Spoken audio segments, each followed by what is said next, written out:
샬롬, 반갑습니다. 새날이 밝았습니다. 새로운 한 주간 승리하시기 바랍니다.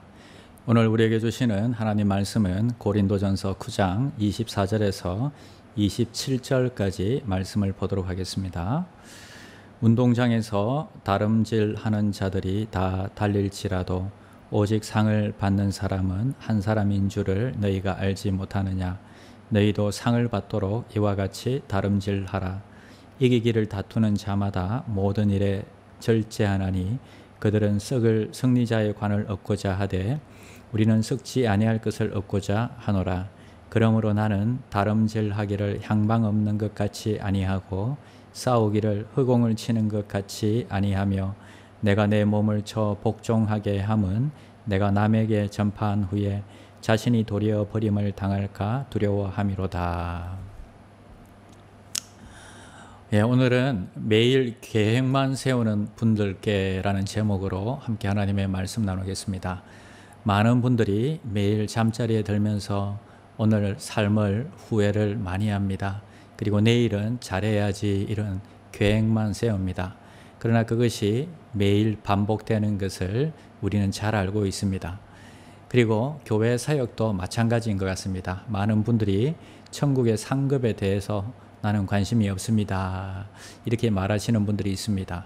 이해할 수 있습니다. 천국은 자연세계가 아니라 초자연적인 영역에 속한 세계이기 때문에 인간의 이 한정적인 사고로는 상상할 수 없는 세계이기 때문입니다. 그런 세계에서 받는 상급이 어떤 것인지 우리는 상상하기도 힘들지요. 그러니까 당연히 기대하기도 힘들어진다는 것입니다. 그런데 사람들이 기대가 없으면 에너지가 나오지를 않습니다. 그래서 어떤 분들을 보면 전혀 기대가 없고 또 관심이 없는 분들이 있습니다. 그러나 또 어떤 분들은요, 직장일도 잘하시고 또 하늘의 상급을 기대하면서 사역도 잘하시는 분들이 있더라는 것입니다. 그런 분들은 보면 하늘에서 상급이 있을 것을 기대하면서 열심히 사역하시고 봉사하시는 분들이 많더라는 것입니다. 주님께서 상급이 있을 것을 약속하셨고 그 상급을 기대하라고 말씀하셨습니다. 히브리서 11장에서는 믿음은 하나님이 상 주시는 분이심을 믿는 것이다, 이렇게 말씀하고 있습니다. 여러분, 예수 그리스도를 믿는 믿음도 필요하고 하나님이 우리에게 열심히 사역하고 또 봉사하면 상 주시는 분이심을 믿는 그 믿음도 우리가 꼭 필요하다 하는 것입니다. 바울도 본문에서 이와 같이 여러분도 상을 받을 수 있도록 열심히 달리십시오, 이렇게 권면하고 있습니다.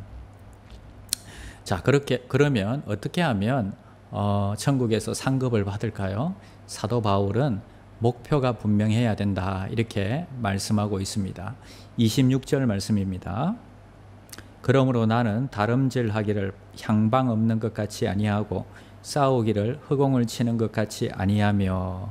여러분, 목표 지점이 어딘지도 모르고 우리가 막 달려간다면 어떻게 되겠습니까?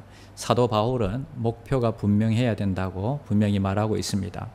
사역을 우리가 열심히 하다 보면요, 사역의 목표를 잃어버리고 열심히 하는 것으로 그냥 만족할 때가 많이 있습니다. 모든 사역 활동과 행사를 계획하거나 집행할 때에 항상 이 영혼을 구원해서 제자 삼는 우리의 교회의 존재 목적을 우리는 늘 마음속에 새겨야 됩니다. 그래서 이 목적과 그리고 이 모든 계획들은 여기에 맞추어져서 이것들을 우리가 집행해야 되는 것입니다. 그렇지 않으면 닥치는 대로 일하고 닥치는 대로 바쁜 대로 일하는 경우가 참 많이 있다는 것입니다. 나중에는 어떻게 됩니까? 권투 선수가 주먹을 막 휘두르다가 나중에는 자기가 지쳐서 케어 펀치를 맞고 쓰러지는 권투 선수처럼 우리가 사역하다가 제풀에 지쳐서 탈진하고 정말 기대했던 그리고 열매와 그리고 하나님 주시는 그 기쁨들을 상실할 때가 많이 있다는 것입니다. 자, 개인적으로도 저도 쓸데없는 일들에 마음을 두지 않으려고 굉장히 노력합니다. 저는 몸이 약해서 다른 것들에 너무 많은 에너지를 소모하면 정작 말씀을 준비하고 또 이 사역을 하는데 쓸 에너지가 없어지기 때문입니다. 자, 그래서 우리는 첫 번째로 상받는 삶을 살기 위해서는 절제된 삶을 살아야 하는 것입니다. 운동선수들도 이 메달을 따기 위해서 극기 훈련과 또 여러 가지 운동 훈련들을 갖다가 감수합니다. 술도 안 마시고요. 여자도 멀리하고 음식도 조절하고 잠도 충분히 자야 몸이 최상의 컨디션을 유지할 수 있습니다. 천국의 상급을 받기 위해서도 마찬가지입니다. 절제된 삶을 살아야 합니다. 기도하고 말씀 읽는 시간을 철저히 가져야 되고 그리고 우리의 건강도 잘 관리해야 되는 것입니다.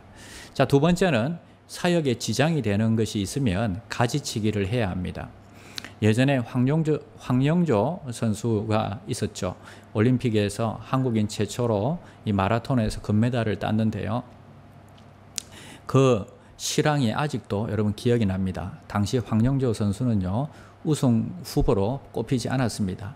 그런데 해설을 하는 분이 그 황영조 선수와 다른 선수를 비교하면서 황영조 선수는 머리가 올라갔다 내려갔다 하지 않는데 다른 선수는 온몸이 막 흔들리는 것을 보고 저 선수는 얼마 가지 못해서 뒤로 처질 거라고 했습니다. 정말 이 황영조 선수는 목도 흔들리지 않고 머리도 흔들리지 않고 수평을 잘 유지하면서 달리는 자세가 흐트리지 않는 것을 보면서 에너지 손실을 최대한 막고 그리고 나중에는 우승을 하게 되는 것을 볼 수 있습니다. 쓸데없는 동작 하나로 인해서 에너지가 낭비되는 것을 우리는 볼 수 있습니다. 우리도 상 받는 사역자가 되려면 이것저것 다 해보고 하고 싶은 거 다 하고 우리의 에너지를 다 분산하고 난 다음에는 우리가 어떤 일을 하려고 하면 잘할 수가 없다 하는 것입니다. 자, 인생의 목표를 세우시고 또 하늘나라의 상급을 바라보면서 교회 사역의 목표를 세우시고 달려가는데 우리가 방해되는 것들은 과감하게 제거해야 하는 것입니다. 자, 우리 교회에서 사역하시는 분들 가운데서도 교회 사역도 잘하시고 또 가정도 잘 돌보시고 그리고 또 직장 생활도 잘 하시는 분들이 있습니다. 자, 그런 분들의 모습을 보면 삶이 절제되어 있고 그리고 쓸데없는데 너무 관심을 갖지 않는 것을 볼 수 있습니다. 삶에 불필요한 것들을 과감하게 제거해 버리시기 바랍니다. 그래서 오늘 내가 있었던 일들을 갖다가 적어보면서 쓸데없는 것들 지워버리시고 내일은 이 일들을 하지 않도록 노력하는 것입니다. 그래서 쓸데없이 너무 많은 에너지를 인터넷을 보고 뉴스를 보고 TV를 보고 드라마 보는 이런 데에 우리가 사용하지 않는다면 주를 위해서 더 많은 귀한 일들을 하고 상급을 받기를 또 사모하며 우리는 달려갈 수 있을 것입니다. 그리고 또 우리의 직장에서도 인정받고 정말 성공적인 삶을 살 수 있을 것입니다. 분명한 목표가 필요합니다. 그리고 그 목표를 이루기 위한 절제된 삶이 필요하다는 것입니다. 이런 사람을 하나님이 기뻐하시고 사용하십니다. 사도 바울도 자신에게 채찍질하면서 더 이상 내가 쓰임받지 못하는 사람이 될까 봐 두렵다고 했던 것처럼 그 고백처럼 우리도 절제하면서 우리에게 맡겨주신 그 사명을 이루도록 최선을 다하고 우리 마음속에 하나님으로부터 더 많은 상급을 받기를 기대하면서 달려가는 귀한 종들이 되시기를 축원드립니다. 기도하겠습니다. 하나님 감사합니다. 우리 모든 성도들이 하늘에 큰 상급이 있기를 원합니다. 정말 아버지 하나님이여, 이 교회 일에 무관심한 사람들이 아니라 하늘의 상급을 바라보며 달려가는 귀한 종들 되게 하여 주시옵소서. 분명한 목표가 있게 하시고 또 그 일을 이루기 위해서 최선을 다해서 달려가는 종들이 되게 하여 주시옵소서. 가지치기를 하게 하시고 쓸데없는 일들에 우리의 마음을 빼앗기지 않도록 하나님 도와주시옵소서. 예수님의 이름으로 기도드립니다. 아멘. 오늘 하루도 승리하시기를 축원드립니다.